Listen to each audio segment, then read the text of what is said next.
काका, कोई साधन मिलेगा क्या? नहीं पर बाबूजी, यहाँ के नहीं लगते आप। मैं बहुत दिनों के बाद शहर से लौटा हूँ। मेरा गांव पास में ही है। कौन सा गांव बाबूजी? मड़वा।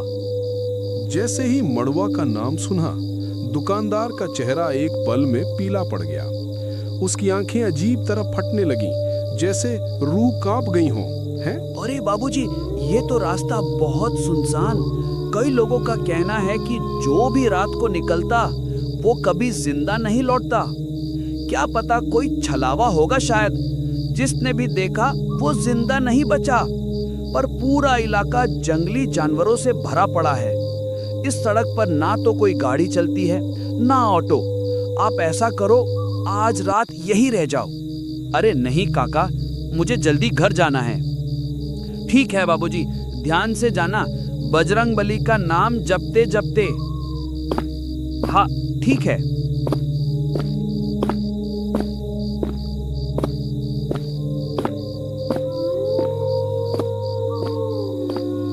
ये लोग भी धंधे को बढ़ाने के लिए कुछ भी बकवास करते रहते हैं। जैसे जैसे अजय आगे बढ़ता गया, रात बिल्कुल स्थिर पड़ गई, जैसे समय ने खुद को रोक दिया हो। अजय शहर से गांव में कई सालों के बाद एक बार घर लौट रहा था और हवा इतनी ठंडी कि उसकी चमड़ी कांपने लगी। अजय ने कई बार पीछे मुड़कर देखा, पर हर बार उसे बस अंधेरा ही दिखा। उसी गाढ़े अंधेरे में जो खुद को देख भी नहीं पाया हो। कुछ दूर उसे एक आदमी सड़क पर खड़ा दिखा। उसकी पीठ अजय की तरफ थी और वह बिल्कुल हिल नहीं रहा था। इतना स्थिर कि अजय को लगा जैसे वो किसी चित्र की तरह दीवार पर टंगा हो। अजय ने आवाज दी, भाई, यहाँ कोई साधन मिलेगा? बहुत देर हो गई है। वो आदमी धीरे धीरे अप्राकृतिक तरीके से अपनी गर्दन घुमाते हुए अजय की तरफ मुड़ा।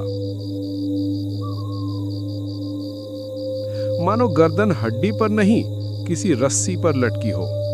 उसकी आंखें गहरे काले गड्ढे, जिनमें अंदर कुछ हिलता डुलता दिखाई दे रहा था। उसने फटी सी आवाज में कहा, साधन कहीं नहीं मिलेगा। ये रास्ता आज किसी को छोड़ने के लिए नहीं जागा है। अजय का गला सूख गया। फिर भी उसने हिम्मत की, अगर आप जा रहे हो तो साथ चलते हैं।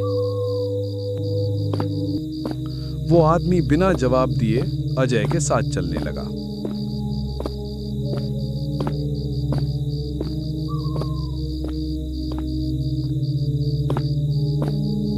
लेकिन अजय ने एक बात नोटिस की, उसके पैर जमीन को छू ही नहीं रहे थे। वो हल्का सा हवा में तैर रहा था, जैसे उसका वजन ही ना हो या वो इंसान ही ना हो। सड़क आगे बढ़ते बढ़ते अंधेरी होती गई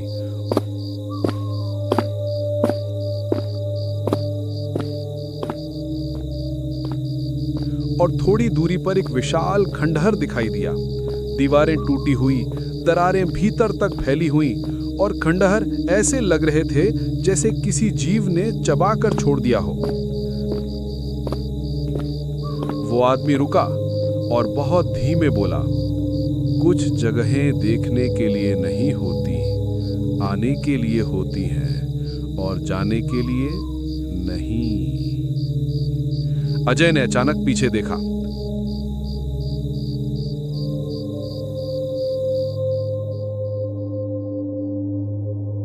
पूरी सड़क गायब। उसकी जगह काला घना धुआं जो सांस में जाते ही दिल तक ठंड पहुंचा दे। अरे, मैं अचानक से यहाँ कैसे आ गया? तुम्हारी मौत तक आ गए। हा हा हा हा हा। भाई, तुम कौन हो? मैं तुम्हारी मौत हूँ। मुझे छोड़ दो प्लीज। मेरे घर में बूढ़ी माँ इंतजार कर रही है, मेरे छोटे छोटे बच्चे। भाई, कुछ पैसे ले लो और मुझे छोड़ दो। मैं कई दिनों से भूखा हूँ और मुझे खाना चाहिए, वो भी कलेजा। अजय के पैरों में कुछ लिपटा। उसने नीचे देखा। खंडहर की जमीन से काले पतले कांटेदार हाथ निकलकर उसके टखनों को जकड़ रहे थे। हाथ इतने ठंडे कि त्वचा सुन्न हो जा रही थी। वो आदमी अब मुस्कुरा रहा था। मुस्कान इंसानी नहीं, होंठ कानों तक फटे हुए और भीतर सिर्फ काला गड्ढा। तू मेरे साथ आ गया अजय, अब ये खंडहर तुझे नहीं छोड़ेगा, क्योंकि ये भूखा है, बहुत भूखा। अजय चीखते हुए पीछे हटने लगा, लेकिन हाथों ने उसे खंडहर के अंदर की तरफ घसीटना शुरू कर दिया।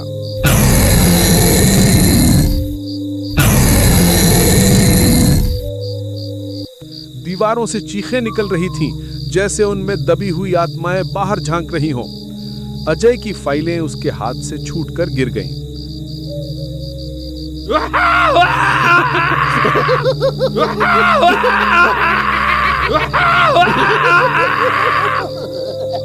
खंडहर ने एक ही झटके में अजय को निगल लिया।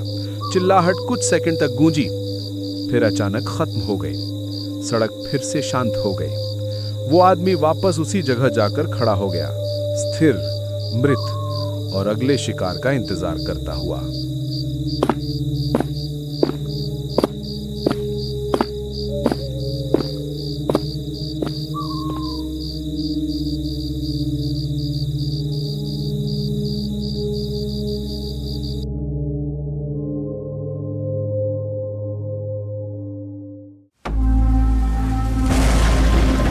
रात के तकरीबन 12 बज रहे थे और कुत्तों की रोने की आवाजें और चीखें सुनाई पड़ रही थी।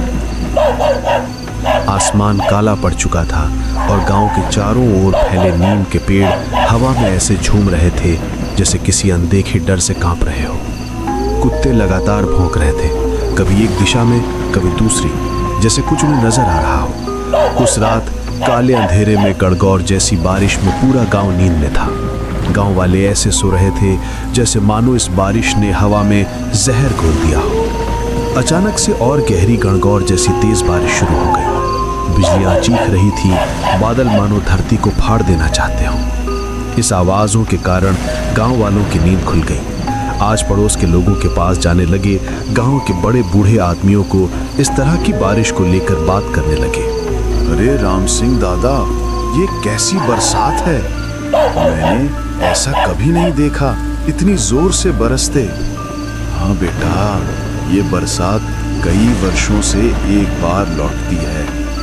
मैंने अपने पूर्वजों से सुना है, इस रात की बारिश में बरगद के पेड़ से कुछ अजीब सी आवाजें आती हैं। कैसी आवाजें आती दादाजी? बेटा, बचपन में सुना था, कोई भी इस बरगद के पेड़ से निकलता, उसके अपनों की आवाजें सुनाई देती हैं। क्या दादाजी, कोई रहता है क्या? नहीं, कोई छलावा होगा शायद, मैं तो सिर्फ सुना था। बेटा, सब झूठी बातें हैं, कोई डराने के लिए करता होगा ऐसा शायद। तभी राम सिंह के बेटे को कुछ सुनाई पड़ता है। अरे, ये कैसी आवाज है? मुझे बहुत डर लग रहा है। अरे बेटा, डरने की कोई बात नहीं। पर दादा, बाहर अजीब सी आवाज आ रही है। मैंने कहा था ना, कोई बहरूपिया होगा जो खामोखा गांव वालों को डराने की कोशिश कर रहा है। मैं बाहर जाकर देखता हूँ। अरे नहीं दादाजी, न जाना ही अच्छा होगा। अरे जरा हम भी जाकर देखते हैं, हमें भी कोई आवाजें आती है या नहीं।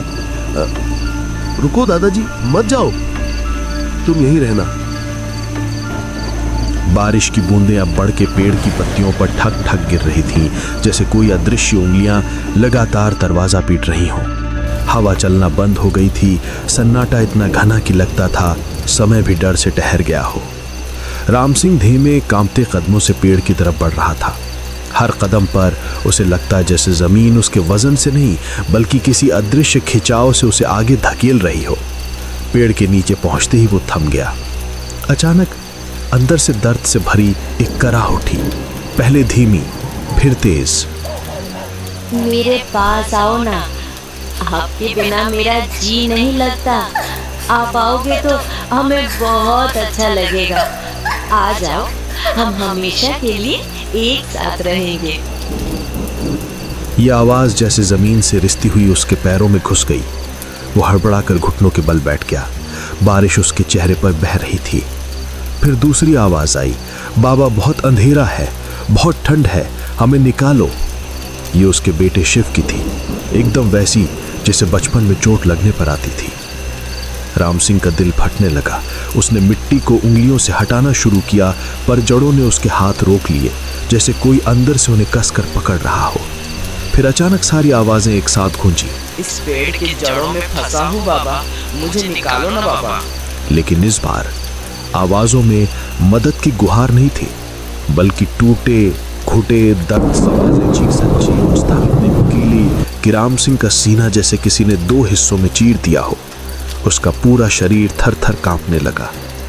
उसको ऐसा लग रहा था पेड़ की जड़ें धीरे धीरे उसकी टांगों पर चढ़ने लगीं, धीमी, ठंडी और गीली, मानो कोई उसे प्यार से वापस अपने पास बुला रहा हो।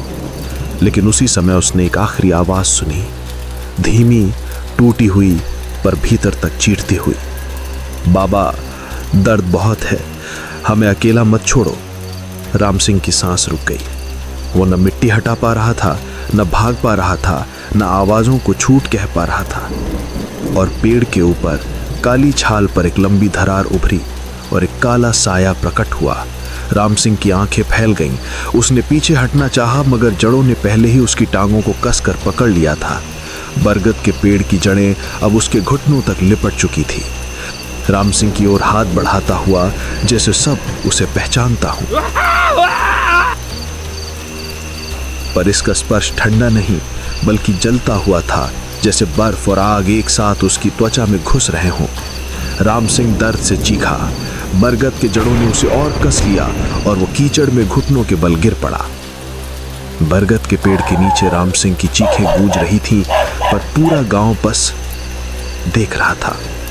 हर घर की खिड़की से झांकती आंखें डर से फैली हुई, कांपती हुई। उसकी आवाज बहुत दूर तक जा रही थी, पर उसके लिए उठने वाला एक भी कदम गांव में नहीं था। एक बूढ़े आदमी ने दूर से सुना। उसकी टांगें कांप गईं, पर वो आगे नहीं बढ़ा। उसने बुदबुदाकर कहा, यदि हम पास गए तो हमें भी वही आवाजें बुलाएंगी। कोई उस पेड़ से बचकर नहीं आता।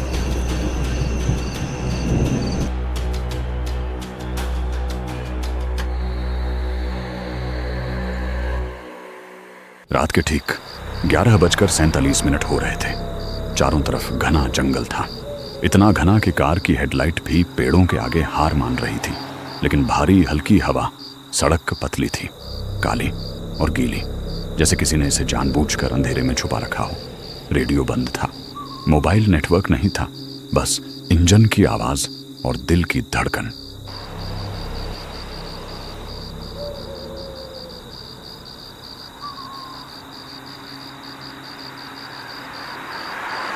कार के बोनट से आवाज आई,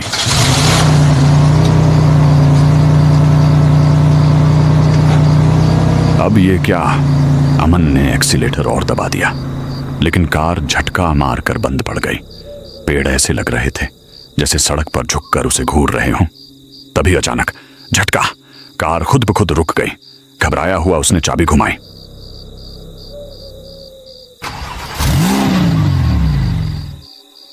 फिर भी स्टार्ट नहीं। फिर कोशिश की, इंजन एक पल के लिए जिंदा हुआ और फिर बंद। तभी उसे अजीब सा एहसास हुआ, जैसे कोई उसे देख रहा हो। कार से नीचे उतरकर कैबिनेट चेक किया। पेड़ों के बीच एक पुराना घर, खिड़की में हल्की पीली रोशनी।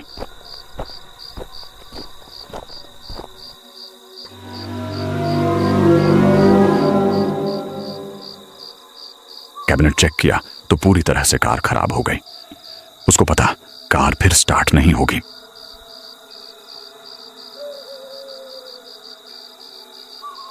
और वो उस घर की ओर गया। दरवाजे के पास जाकर आवाज लगाने लगा, हेलो, कोई है अंदर? हेलो, मुझे मदद की जरूरत है। कोई है क्या? हेलो, कोई है अंदर?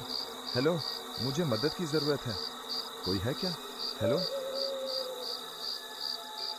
तभी एक आदमी हाथ में लालटेन लिए हुए तेज कदमों के साथ उसे गेट की ओर गया और उसको खोला तो बाहर एक अनजान व्यक्ति खड़ा हुआ। पाया, क्या चाहिए तुमको?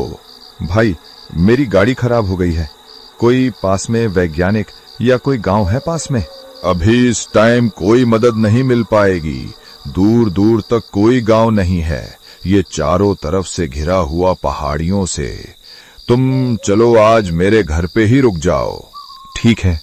यह बात सुनकर इस आदमी की अमन आज रात यही ठहरने की सोच ली। अमन उस आदमी के पीछे पीछे डरते हुए चलने लगा।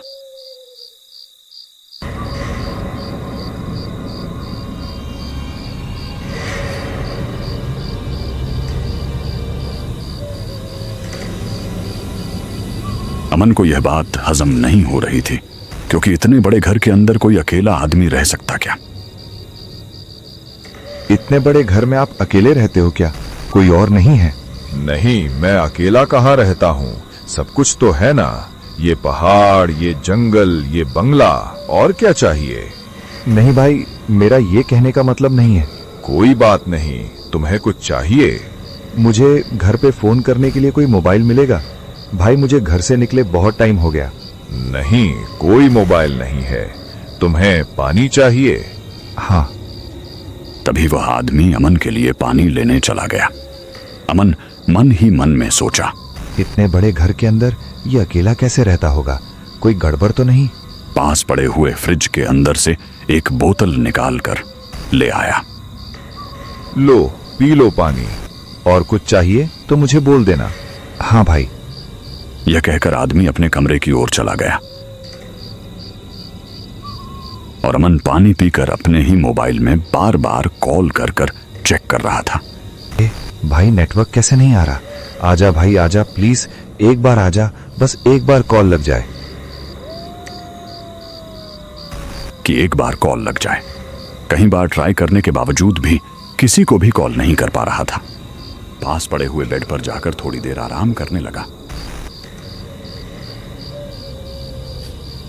कुछ ही समय बाद उसे कुछ अजीब सी आवाज आने लग रही थी।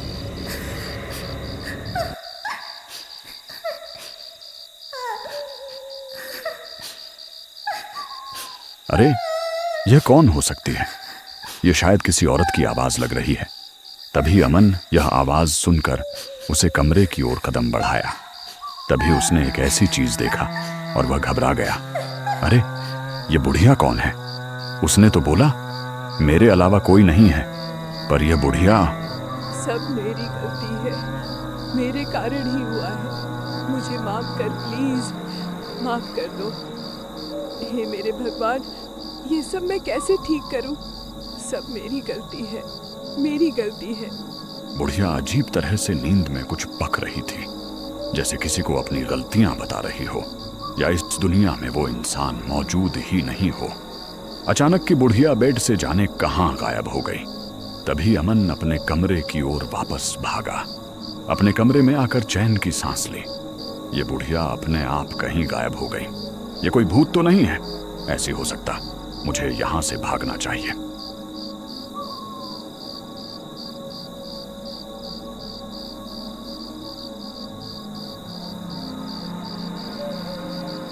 अमन ग्राउंड फ्लोर में आकर रुक गया। नीचे वही आदमी खड़ा हुआ था, हाथ में कुल्हाड़ी लेकर खड़ा हुआ था और बोला, कहां जा रहे हो? तुम नीचे क्यों भाग कर आए? अमन घबराते हुए बोला, अरे भाई, मुझे इस घर में एक बुढ़िया नजर आए और अपने आप गायब हो गई। तभी वो आदमी बोला, भूतों का घर है तो भूत दिखाई नहीं देंगे क्या? भाई, तुम कौन हो? तभी वह आदमी बिना बोले सीढ़ियों की तरफ चल पड़ा। अमन ने बिना सोचे समझे उसे आदमी के सिर पर वार कर देता है। उसे आदमी के सिर पर चोट लगने के कारण वो नीचे गिर गया। अबे, तू कौन है मेरे घर पर? आखिर क्या कर रहा था?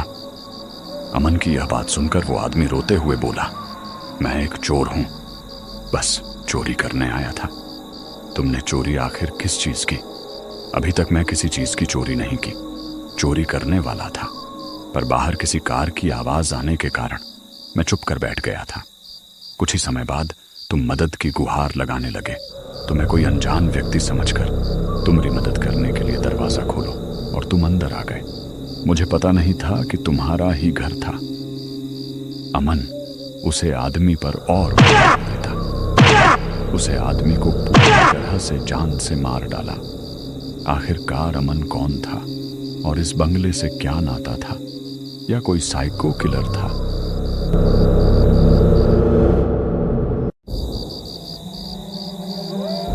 रात के तकरीबन 11:50 हो चुके थे। आसमान पर न चांद था न तारे।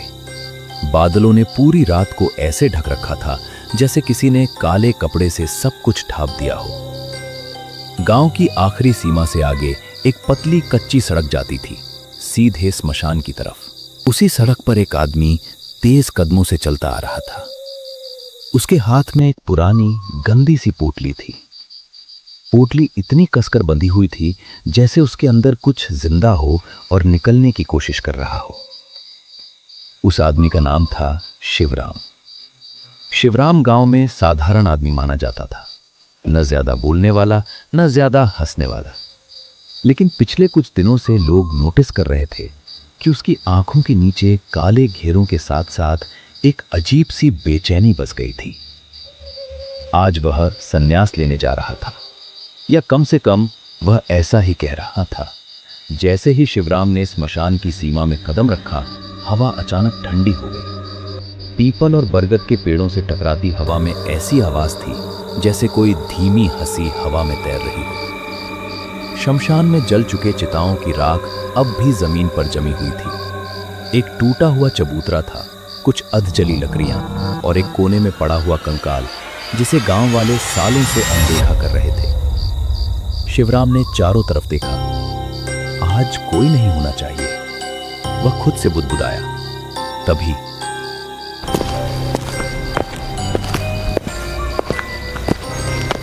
कदमों की आवाज। शिवराम का दिल जोर से धड़का। उसने पीछे मुड़कर देखा। ये आवाज कैसी है? कौन हो सकता है? हे भगवान, आज मुझे कोई ना देखे। वह खुद को समझाकर आगे बढ़ गया।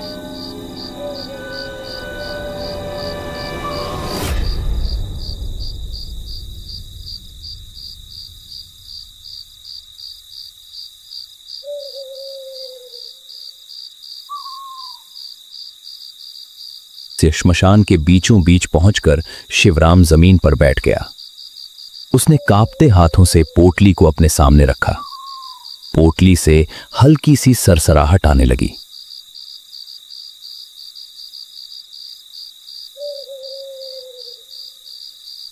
शिवराम के माथे से पसीना टपकने लगा। उसने आंखें बंद की और पोटली खोलने लगा। जैसे ही आखिरी गांठ खुली, पोटली के अंदर था एक छोटी सी मानव खोपड़ी, कुछ सूखे बाल और एक पुराना तांत्रिक ताबीज।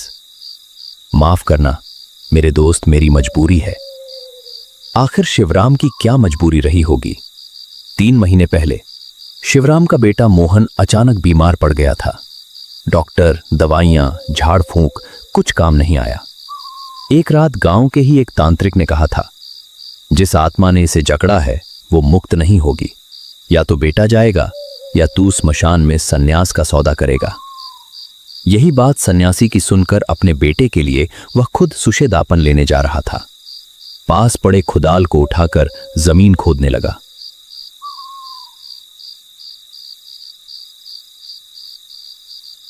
जैसे जैसे कुदाल चल रही थी, जैसे जैसे खोपड़ी ऊपर की तरफ उठ रही थी, ऐसे कुदाल रूखी पूरी खोपड़ी इंसान का रूप ले लिया था। तभी शिवराम मुड़कर देखा तो ठीक पीछे उसका बेटा, जिसकी आंखें बंद और एकदम स्थिर खड़ा नजर आया। शिवराम सहम गया।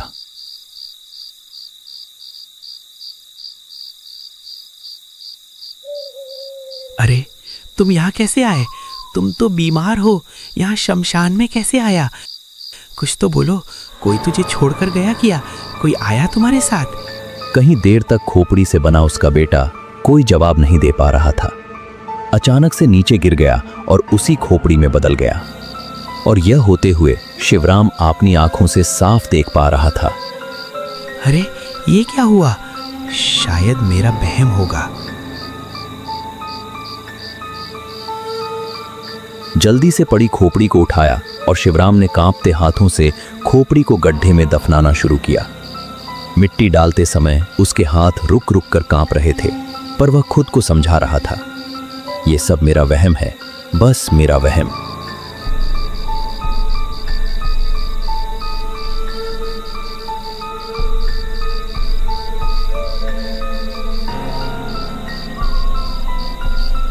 जैसे ही आखिरी मुट्ठी मिट्टी डाली, अचानक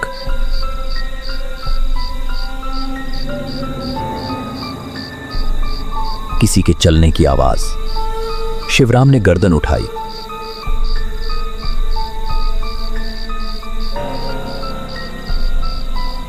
श्मशान के गेट के पास वही तांत्रिक खड़ा था। चेहरे पर अजीब सी मुस्कान, आंखें ऐसे चमक रही थीं जैसे अंधेरे में जलते अंगारे।